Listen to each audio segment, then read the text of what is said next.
Hi everyone, welcome back to my channel. My name is Dr. Lilli. I do mindset and relationship coaching. I help you go from anxious and confused to confident and secure in love so that you can create a healthy relationship of your dreams. Now today we're talking about 10 ways to emotionally detach from someone. Number one is pretty basic. I hope that you've done this, but if you haven't, you should probably do it. And that is to remove any reminders you have of them. Get rid of pictures on your phone, pictures on social media, real life pictures, little tokens that you have of them. Anything that reminds you of them, put it away. I'm not saying you have to necessarily delete it all right now, but get it out of sight so it's out of mind. And stop looking at your story views, stop looking at your likes, stop looking for traces of them because you're telling yourself, ooh, I want to see them. And it's training your brain to continue to think about them and give you more reminders of them. Number two, look at the relationship from an objective point of view. What do you see? What was good in the relationship? What was bad in the relationship? Were any of your boundaries crossed? Were there things that really weren't working for you? Were there things that you were letting slide that you probably shouldn't have? Were you hiding things from your friends? All of those are signs that maybe it actually was not the right relationship for you. Number three, fill your life with other things. Focus on working on your physical fitness, working on your emotional health, feeding the relationships with your family, with your friends, giving more investment into the business that you want to create, focusing on hobbies, trying new things. There are so many ways that you can add stuff into your life so you're not stuck thinking about this person all the time. And try to be very intentional and mindful when you're doing these things. Don't let your mind escape and think about all of the stuff that you should have done or should have said or all of the times that you had with this person. Allow yourself to just be present. Sometimes that means forcing yourself to be present and focusing on what is right in front of you. And by doing that, you're teaching your brain that you don't need to think about all of those things anymore. You're going to be present. Number four, take symbolic action. So some people might want to burn a picture or burn something of theirs to get rid of it, or at least dump it. Dump it in a dumpster, bring it to Salvation Army over Goodwill. That's another story. You can do a cord cutting. Some people like to do that. Some people like to do the candle burnings. There are so many symbolic ways of just saying, I'm releasing this person, I'm done with this person. It could just be like just symbolically feel yourself brushing off their energy. Something of that sort where you can feel like, okay, this is finality, this is done, I'm letting it go. Similar to number four is give yourself closure. So sometimes we don't always get the closure that we really need, and so we have to give it to ourselves. We have to tell ourselves what is the closure that is evident from the actions that they took.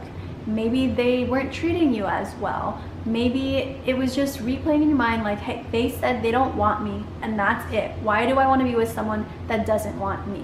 A lot of times we'll have a lot of questions in our head, but we have to remind ourselves that we are okay as we are. We love ourselves. We are enough. We're going to be okay without them. So the answers to those questions don't really matter. And it's so hard to kind of move on from that. But we have to remind ourselves, especially on the point of, if they don't want me, I don't want them. And that should be all of the closure that you need for yourself.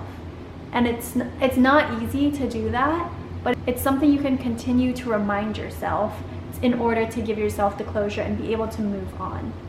Number six, you can write a letter. This helps you get all of the thoughts, all of the things you want to say that you didn't get to say out onto a piece of paper. And you can do this in a couple different ways.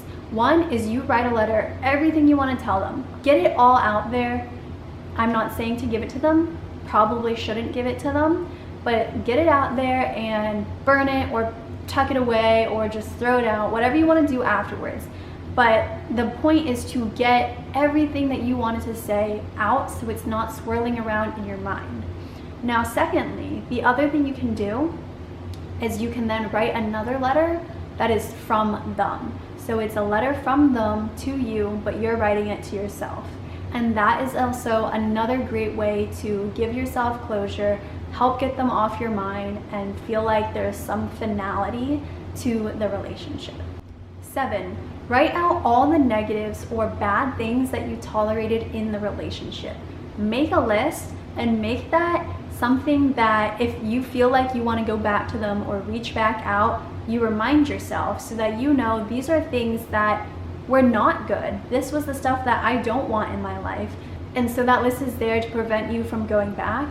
And it's also there to remind you, like, maybe they weren't as amazing as I was making up in my head. Then number 8, reflect on why you tolerated all of those things. What was keeping you in that relationship anyways? What about that situation did you want to continue? Did you actually feel good in the relationship? Did you actually love what was happening in the relationship? You might have loved the person, but were you okay with everything else? Were you okay with how they treated you? And number 9 is think about what it is that you really want. Why do you actually want them? Is it that you want the validation? You want to feel like you earn that love to prove to yourself that you are worthy of love? Is it because you're just lonely? Is it because you want free access to sex and intimacy? Is it you just want someone to have fun with? Are you missing other friends and you need to fill your life in other ways? What is it that you want about them? And maybe it really is the qualities about them that you like, which is fine. That's great. That's amazing that you found a really good person. And also, what if you could actually find someone else that has all of those same qualities and more, or at least similar qualities that complement you really well? Because I can bet a lot of money that that person is not the only person that has those qualities and all of the things that you really like. There could even be somebody else that has more, and somebody else that actually wants to be with you. And lastly, maybe most importantly, is to stop allowing your mind to interact with these thoughts. Interact with the thought of them coming up, the thought of how can I be better, how can I change, how can I make them want me, the thought of I should have done this, I should have done that, and all of those things. That person is gone, and your brain is trying to figure out ways of getting them back in your life because it feels uncomfortable, it feels unsafe. But the thing is, you're actually not unsafe. You can handle yourself as you are right now, and so you don't truly need them in order to be safe.